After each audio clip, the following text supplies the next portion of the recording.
I had a really good feeling inside the stadium. Unfortunately, we just didn't manage those key moments in the game, which has been a problem for us the last, obviously, few games, I'd say, but last many games now. And obviously we paid the price for that against a good team like City. If you give up chances, they'll punish you. And if, for like for mine, for example, at the start of the second half, you don't take your chances, then you're going to be in trouble. So, I think it was a promising sign, given the run we've been on, that we've managed to put out a performance that we can be a little bit more proud of. But of course, we're never going to be happy or even satisfied with a good performance in a loss. You know what I mean? It's not the standard of this club. It's not the standard that we hold ourselves to within the team. So back to the drawing board and we keep working. You know what I mean? There's no other options. So there's no point whinging and moaning at each other and trying to, hammer each other or whatever. It's review the game objectively, see what was good, see what could have done better, and move on to the weekend against Alaves. If you do really well this season, I think people will look at the minute 65 to 71. 3 times the Bernabeu whistled you, was demanding more of you, and you responded. How did it feel in those minutes? Did you sense that it was... No, in general, the whole team. Honestly, I didn't really notice it, to be fair. But like we're playing, fortunate enough to play for the biggest club in the world. They've seen the best players in the history. They've won the biggest trophies, more than anyone else. They pay a lot of money to come and watch us, pay a lot of money to come and support the team.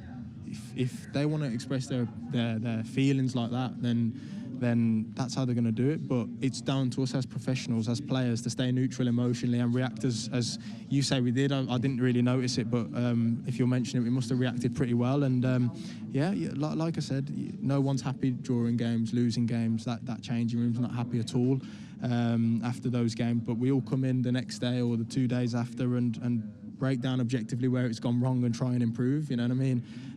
There's no other options. We just have to keep rolling with it. But as for the fans, I completely understand their frustration. They're obviously, like I said, paying a lot of money to watch their team, support their team, and we're not quite giving enough back at the minute in terms of wins and points, so that has to change. Finally, you made the mistake of learning in Spanish, which means about now you understand what's going on. Yeah. What we all say, that the Xabi Alonso is going to go, that there is tension between the players and the manager.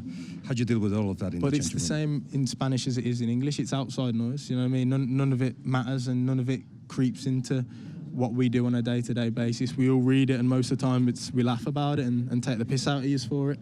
But in the changing room and inside our dressing room, it's a completely different atmosphere that's explained from the outside. I think when we are losing games or drawing games, it's a perfect opportunity for a lot of silliness, let's say, when people over here in Spain are writing it. And, we know it doesn't come from a place of nastiness, it's just the pressure that comes with playing for this club. And when we're winning, they give us our fair share of praise as well. And when we're losing, like I said, we take it on the chin.